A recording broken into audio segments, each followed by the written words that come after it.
No ar, programa O Poder da Palavra. O Poder da Palavra. Com a apresentação de Rodolfo Godoy.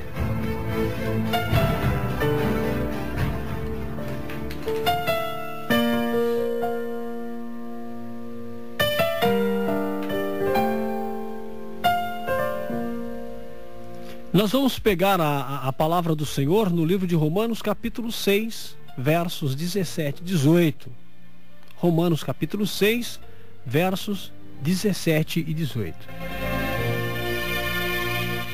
O texto diz o seguinte: graças a Deus porque, outrora, escravos do pecado, contudo, viestes a obedecer de coração a forma de doutrina a que fostes entregues.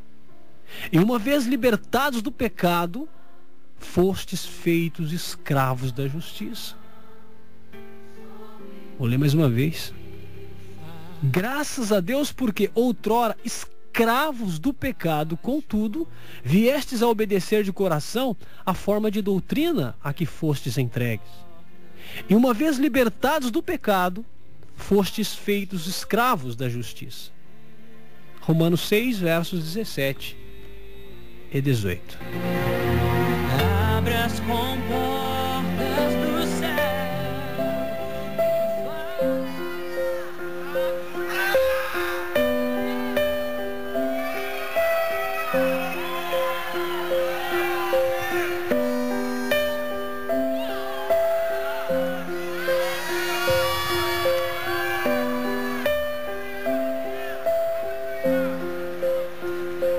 When the road is rough and steep, and it leads a heart to weep, there's an ocean of tears that you've held through the years, but we're... Eu quero começar essa mensagem de hoje falando um pouco sobre a história dos irmãos mártires da igreja primitiva. Era metade do século II, durante o reinado do imperador Marco Aurélio. O cristianismo era ilegal. Em todo o Império Romano, os crentes enfrentavam ameaças de prisão, tortura, morte. Então a perseguição era intensa, especialmente no sudeste da Europa, onde Santos é o nome de um diácono de Viena. Ele havia sido preso e levado a julgamento. O jovem foi repetidamente ordenado a renunciar à fé que ele professava. Mas ele não se deixava de se enganar, ser contrariado. E ele somente dizia: eu sou cristão. Não importava o que era perguntado, sua resposta era sempre a mesma. E de acordo com o historiador Eusébio, esse historiador da igreja primitiva, Santos se cingiu contra seus acusadores com tal firmeza, de forma a nem mesmo dizer o seu nome, nem a nação, nem a cidade a qual ele pertencia, nem se era escravo ou se era livre, mas dava a mesma resposta a todas as questões na língua romana. E ele dizia: eu sou cristão.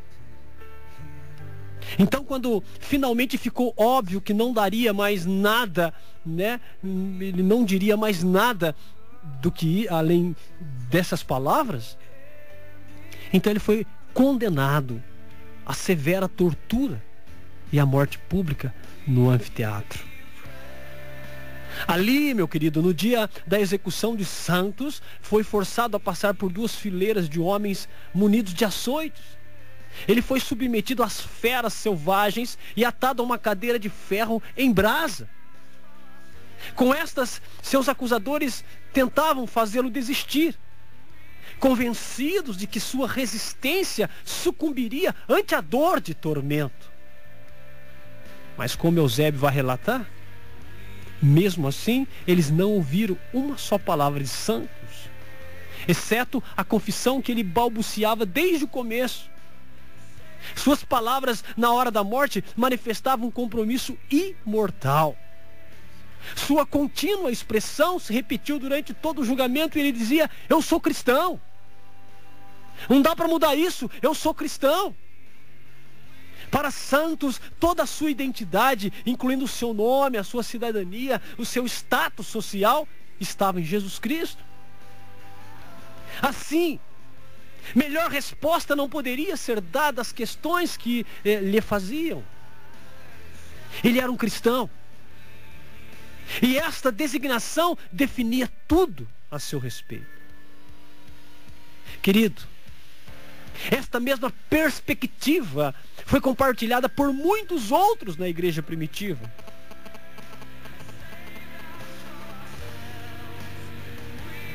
Alimentou os seus testemunhos, fortaleceu suas resoluções e confundiu seus opositores. Quando eram presos, esses corajosos crentes confiantemente respondiam, assim como os santos, com uma afirmação sucinta de sua lealdade a Cristo. Seguir a Jesus Cristo era a suma da sua inteira existência. No momento em que a própria vida estava em grande risco, nada mais importava além de se identificar a si mesmos com Ele. Para estes crentes fiéis, o nome cristão significava muito mais do que apenas uma religião. Para esses cristãos, esse nome que eles levavam significava muito mais do que uma vida religiosa, meu querido. Antes, esse nome definia tudo a respeito deles, inclusive como viam a si mesmos e o mundo ao seu redor. Este selo ressaltava seu amor pelo Messias crucificado, juntamente com a sua prontidão em segui-lo, não importando quanto custasse. Demonstrava também a transformação integral que Deus produzira em seus corações, e testemunhava que foram feitos completamente novos em Cristo Jesus. Eles morreram para seu antigo modo de vida e nasceram de novo dentro da família de Deus. Querido, ser cristão não era simplesmente um título, como nós vemos hoje, mas sim ter um modo de pensar inteiramente novo, de modo a haver sérias implicações na forma com que viviam e também do jeito, na forma em que eles morriam.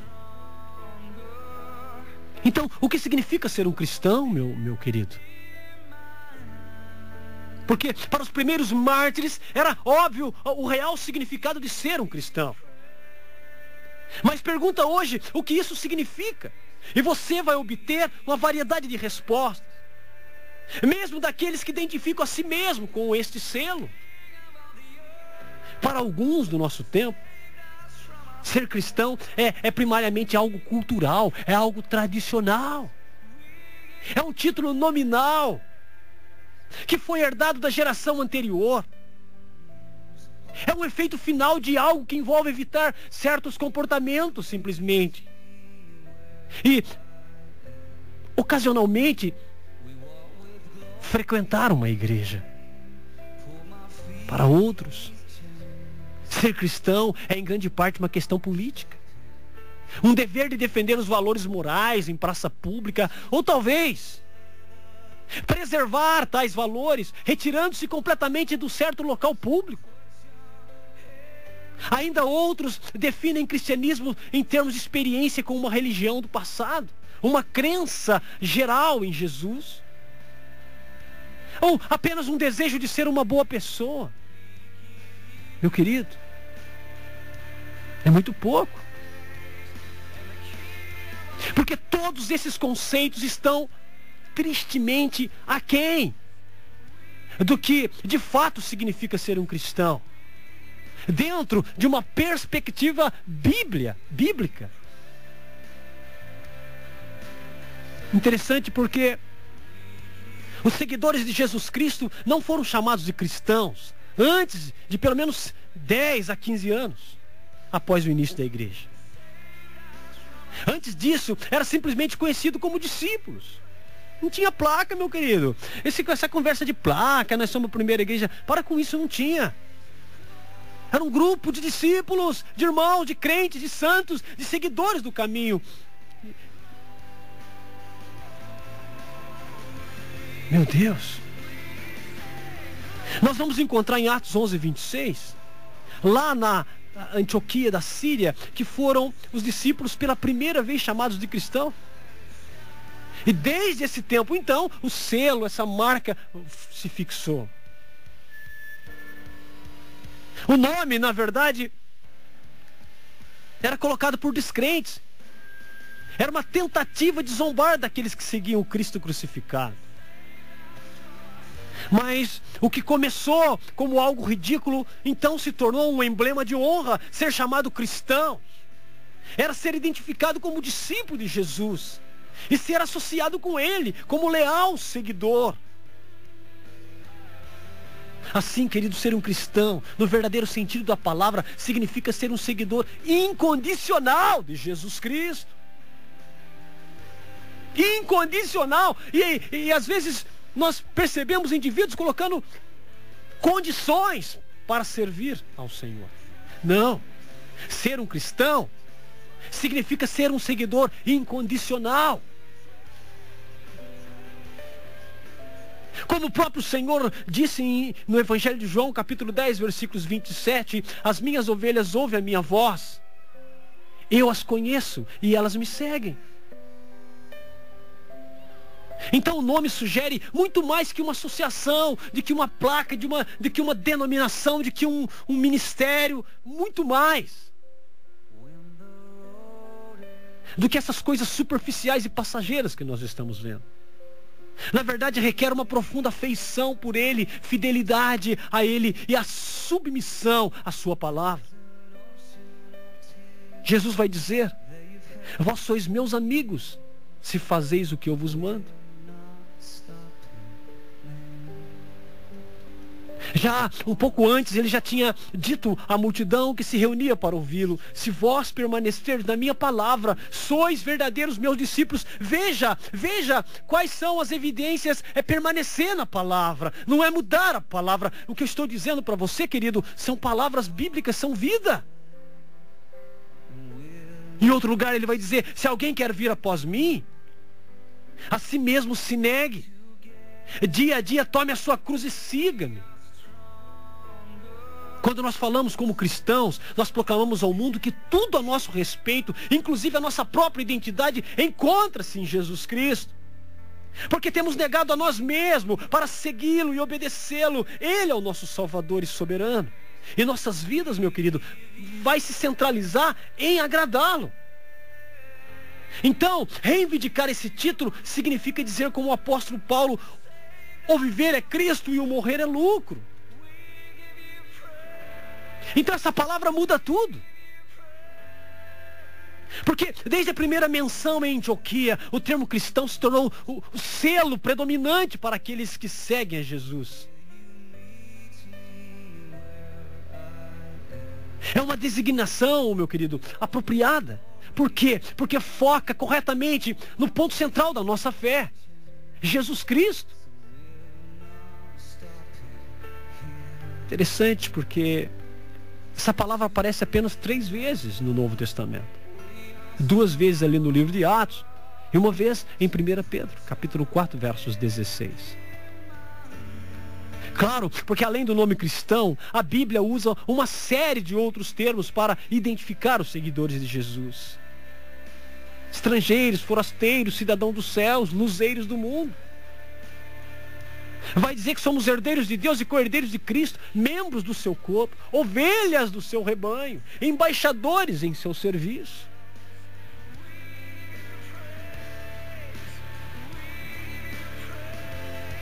Todas essas descrições, cada uma em sua forma singular, nos ajudam a entender o que significa ser um cristão. Entretanto, meu querido, quero que você preste bastante atenção no que eu vou te dizer. A Bíblia usa uma metáfora com mais frequência que qualquer uma destas. É uma figura de linguagem que você pode não esperar, mas é absolutamente crítica para a compreensão do que significa seguir Jesus. A Bíblia vai falar muitas das vezes em ser um escravo. Vezes seguidas, nas páginas das Escrituras, os crentes são referidos como escravos de Deus, escravos de Cristo. De fato, meu amado, enquanto o mundo exterior os chamava de cristãos, os crentes primitivos, isso é história, os crentes primitivos repetidamente referiam a si mesmos no Novo Testamento como escravos do Senhor. Para eles as duas ideias eram sinônimas. Ser cristão era ser escravos de Cristo. E a história dos mártires confirma que isto era precisamente o que eles queriam dizer. Quando declaravam aos seus perseguidores, eu sou cristão, era isso que eles queriam dizer, eu sou escravo. Havia um jovem chamado Apianos, que foi aprisionado e torturado pelas autoridades romanas. Essa é história, meu querido. Então, durante todo o seu julgamento, ele apenas respondia que era um escravo de Cristo. Embora tenha sido finalmente sentenciado à morte e afogado no mar, sua fidelidade ao Senhor nunca vacilou. Meu irmão, muitos outros mártires da igreja primitiva, que não tinha placa, não tinha nenhuma plaquinha, nem placona, nem era igreja tradicional, não, era o grupo de seguidores da igreja primitiva. Eles respondiam de forma similar. Se eles, meu querido, consentissem em ampliar sua resposta, a perplexidade dos magistrados apenas aumentaria, pois pareciam falar enigmas insolúveis. Eles diziam, eu sou escravo, eu sou um cristão. Eles diziam, eu sou um homem livre, mas eu sou escravo de Cristo. De modo que por vezes era necessário chamar um oficial apropriado para apurar a verdade sobre a vida daqueles indivíduos. Era uma coisa meio que antagônica. Eles eram livres, porém escravos de Cristo. O Novo Testamento vai refletir então essa perspectiva, ordenando os crentes a se submeterem a Cristo completamente, não apenas como servos contratados ou empregados espirituais, que é o que nós estamos vendo muito hoje. Por isso se tem salário, por isso se tem taxas altíssimas para fazer obra. Por quê? Porque são profissionais, são empregados espirituais, não são escravos.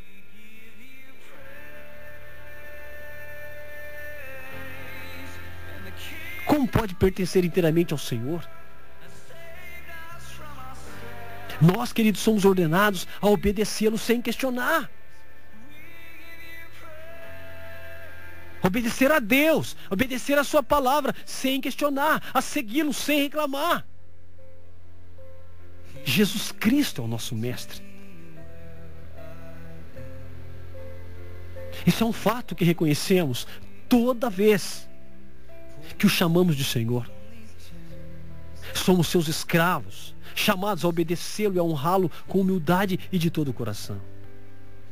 Mas hoje em dia, não ouvimos muito nas igrejas esse conceito. Para o cristianismo contemporâneo, esse linguajar não passa de uma terminologia da escravidão. O que se fala hoje, meu querido, é de sucesso.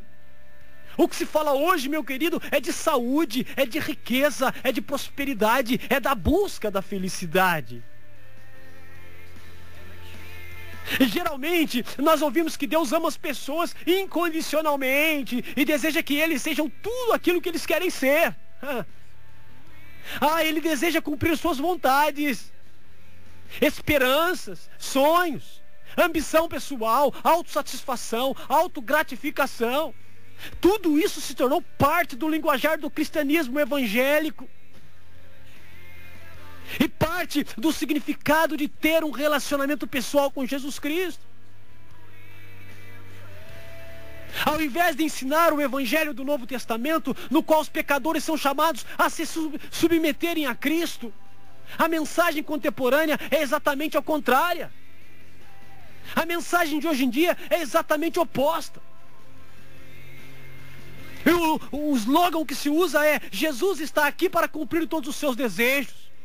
E compara Jesus a um assistente pessoal, a um personal trainer. Muitos frequentadores de igreja falam de um salvador pessoal, que está ansioso para realizar suas propostas e ajudá-los em suas necessidades de autossatisfação, de realização pessoal.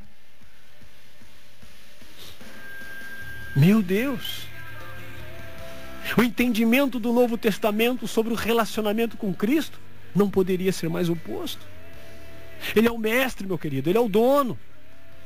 Nós somos sua possessão. Ele é rei, Ele é Senhor, é o Filho de Deus. Nós somos seus súditos e subordinados. Em uma palavra eu quero dizer para você: nós somos escravos. Estamos tão distantes dessa terminologia. Eu não sei dizer a porcentagem, mas não é difícil de se encontrar grupos de denominados cristãos, igrejas novas, antigas, tradicionais, onde Cristo é um mero assistente social. Que? Renúncia? Vida de humildade? Não. Se o nosso Deus é o dono da ouro e da prata, tem que também ser o seu príncipe. Mas sabe o que me intriga muito? É que a igreja primitiva não tinha nada disso. As pregações da igreja primitiva, elas eram focadas na salvação em Jesus Cristo, na luta contra o pecado, no sofrimento para vencer as nossas tendências pecaminosas. Nunca se falou tanto nessas baboseiras como nos dias de hoje. Nunca. Nunca a igreja foi tão avarenta como nos dias de hoje, meu querido. Tão fria, tão descrente, tão apóstata. Nunca a igreja foi como nos dias de hoje. E eu já disse aqui em algumas outras mensagens que a apostasia é pior que um câncer para ser curado, meu querido. É pior que um câncer. O câncer você vai detectar e a pessoa sofre fazendo a quimioterapia, usando remédios fortíssimos, que transparecem nelas o sofrimento que é vencer aquele mal. E muitas das vezes não se consegue vencer. Já a apostasia até é difícil de detectar. Por quê? Porque realmente você ouve aquele indivíduo ministrando, falando, dizendo, cantando, e você não consegue detectar a apostasia, porque ela está enrustida debaixo dessa falsa aparência. Mas logo, logo você vê no traje, você vê no comportamento, você vê nas vaidades, você vê no orgulho, na soberba, na autossuficiência, na preguiça de atender o irmão, de fazer visitas, por exemplo, de buscar almas. Você logo vê que aquilo tudo que é falado por determinados indivíduos não passam de palavras vazias, porque não cumpre-se.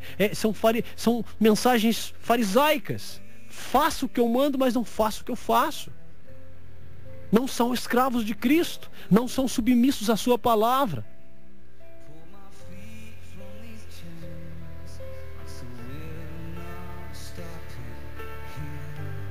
Meu Deus.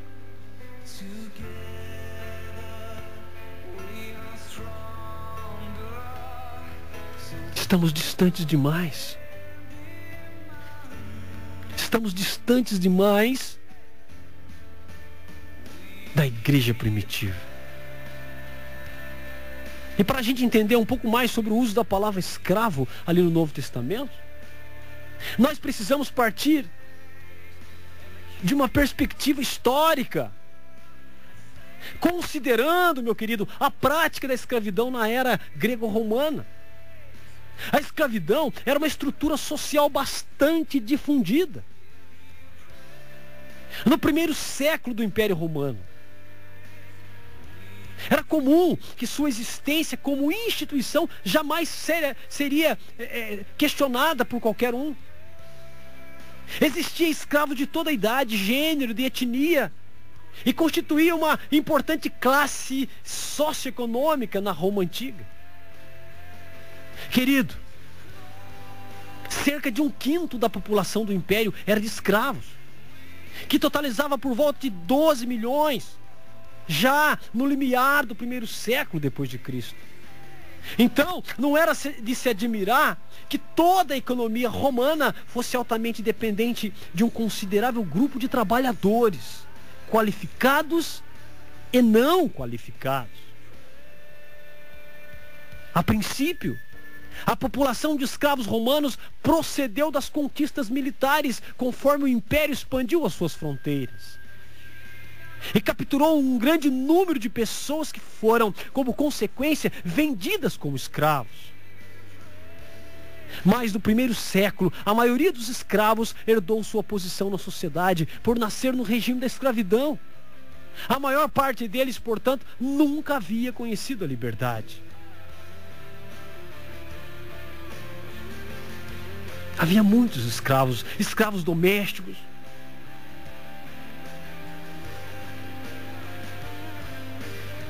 Meu Deus.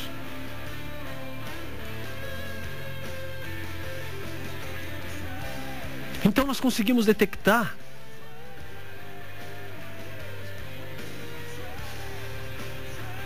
em uma tradução inglesa do Novo Testamento, aonde substituiu a palavra escravo por servo. Até mesmo por causa do preconceito daquela época. Então hoje a nossa tradução traz muito de servo. Mas na tradução original seria escravo. E por que se traduziu por servo? Justamente porque na época a escravidão era uma palavra que tinha um significado, meu querido, doloroso. Tinha um significado doloroso. Realmente a escravidão não era fácil.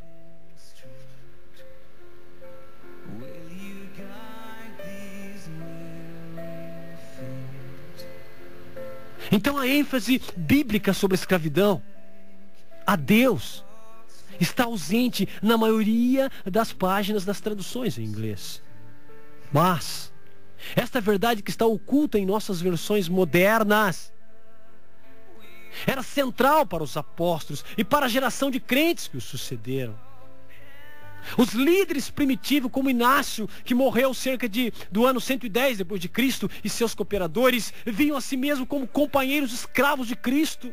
E depois nós temos Policarpo, que viveu entre 69 a 155, que instruiu os filipenses. E ele disse: atai as vossas vestes e servi como escravos de Deus, um reverente temor e verdade. O livro O Pastor de Hermas, escrito no século II, alerta aos seus leitores que há muitos atos perversos dos quais os escravos de Deus devem se abster. O escritor do quarto século, conhecido como Ambrosiaster, explicou que aquele que é liberado da lei mosaica morre e vive para Deus, tornando-se seu escravo, comprado por Cristo. Agostinho simplesmente fez à sua congregação esta pergunta retórica: o vosso Senhor não vos merece ter como seus escravos confiáveis? Entre outro momento, repreendeu os que exibiam orgulho tolo. Vós sois criaturas, reconhecei o Criador, sois escravos, não desdenheis do vosso mestre. E tem mais. O antigo expositor bíblico João Crisóstomo, que viveu entre 347 a 407, consolou os que se encontravam em cativeiro físico com estas palavras. E ele disse: nas coisas relacionadas a Cristo, tanto os escravos quanto os mestres são iguais. E assim como és escravo de Cristo, também é o teu mestre. Querido, Mesmo na história mais recente, e apesar da confusão causada pelas traduções em inglês, eruditos de renome e pastores têm reconhecido a realidade desse conceito vital.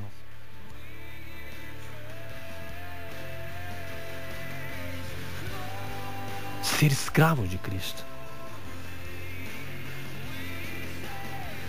O verdadeiro cristianismo, meu irmão, ele não se trata de acrescentar Jesus à minha vida. Em vez disso, trata-se de devotar-me completamente a Ele, submetendo-me inteiramente à sua vontade e procurando agradá-lo acima de todas as coisas. Isso demanda morrer para mim mesmo e seguir ao Mestre, não importando o custo. Em outras palavras, ser um cristão é ser um escravo de Cristo. Perdemos isso, meu querido. E eu já vou te falar.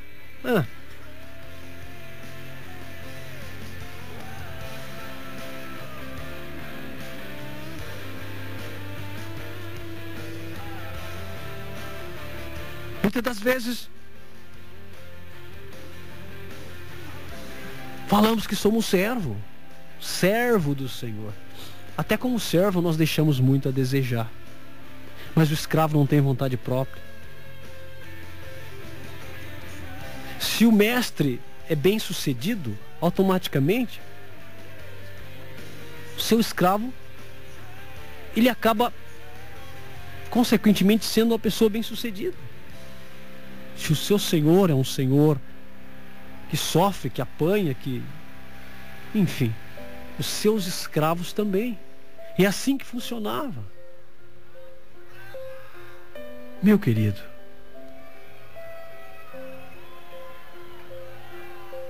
como já disse no início dessa mensagem, eu não sei a porcentagem de pessoas que não estão, ou de indivíduos que não estão conseguindo entender o significado da palavra escravo. Nós não queremos ser escravos. Nós queremos ser cristão, mas não queremos ser escravo. E para a igreja primitiva, ser cristão significava a mesma coisa de ser um escravo. E aí eu me pergunto, meu querido, por que será? Que força movia aqueles homens a ser queimados?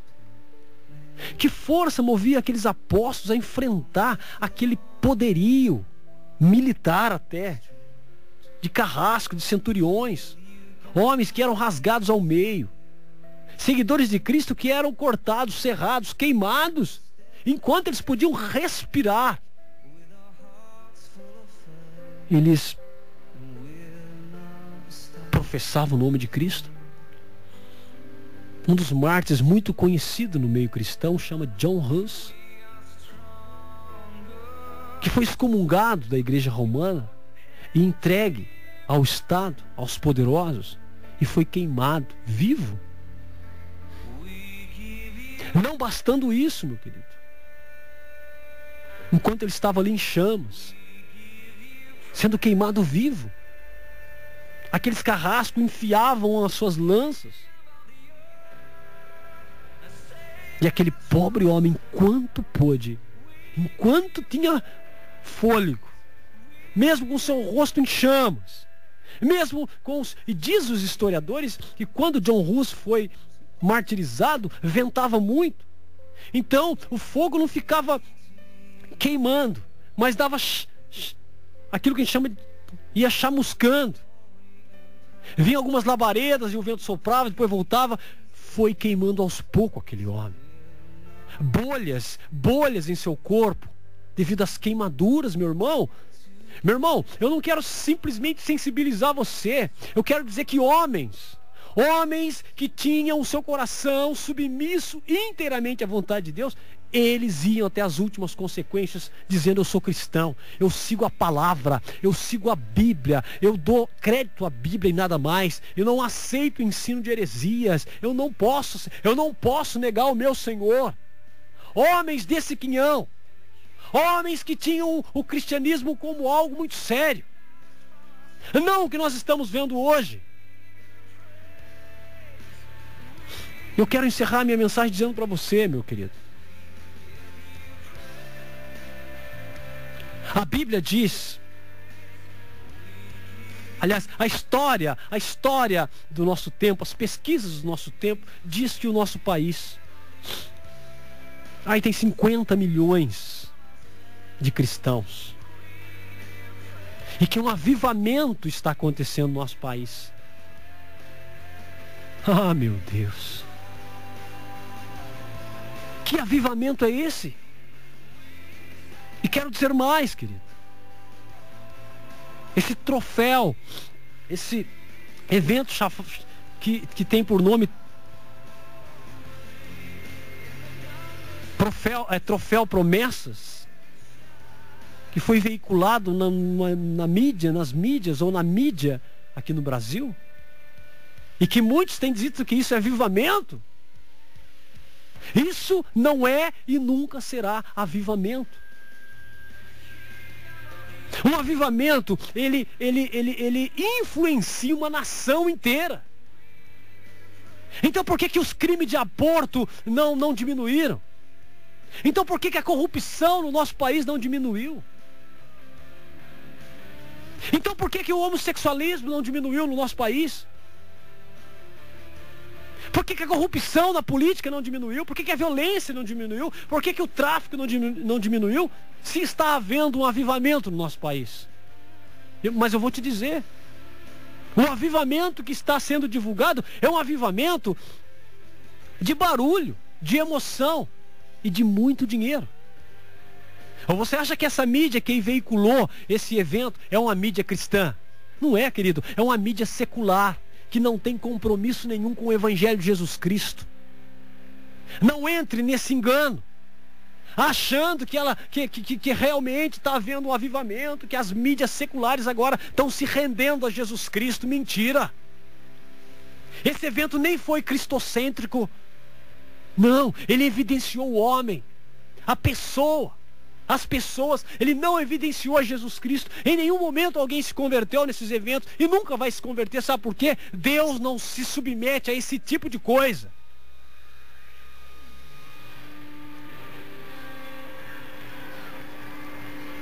Isso é mídia, isso é marketing, isso é coisa secular do nosso tempo, isso é diabo enrustido.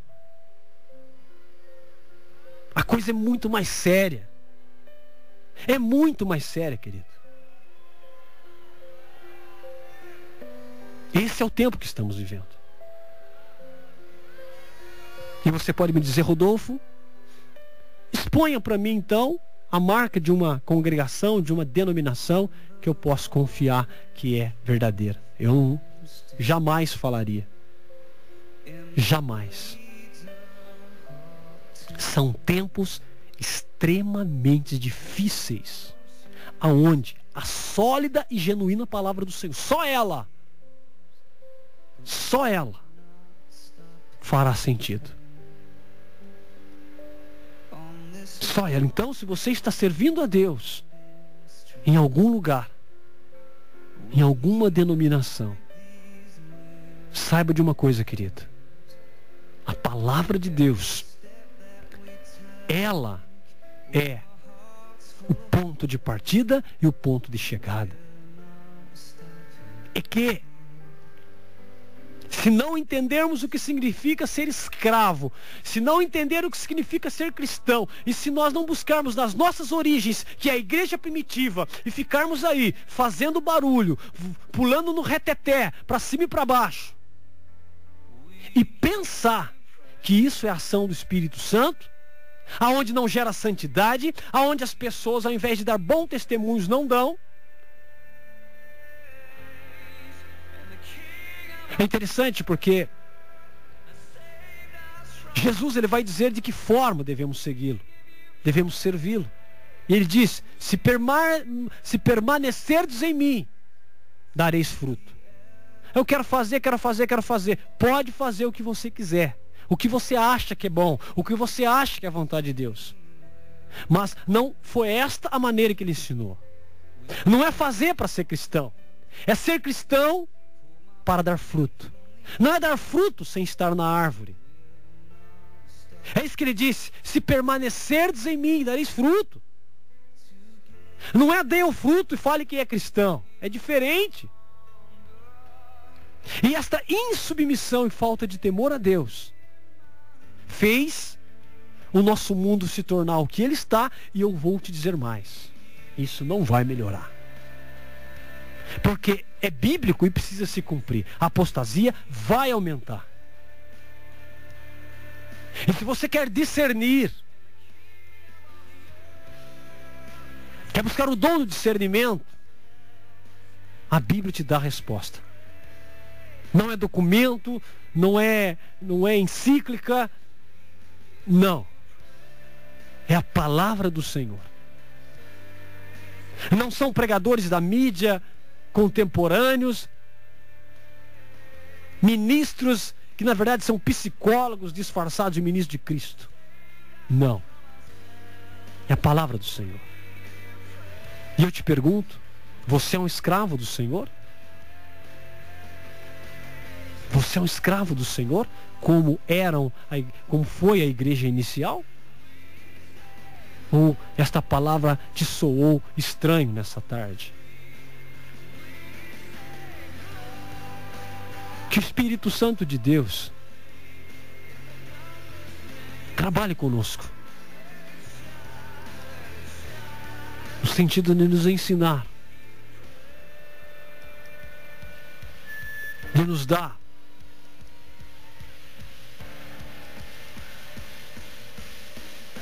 o significado, o discernimento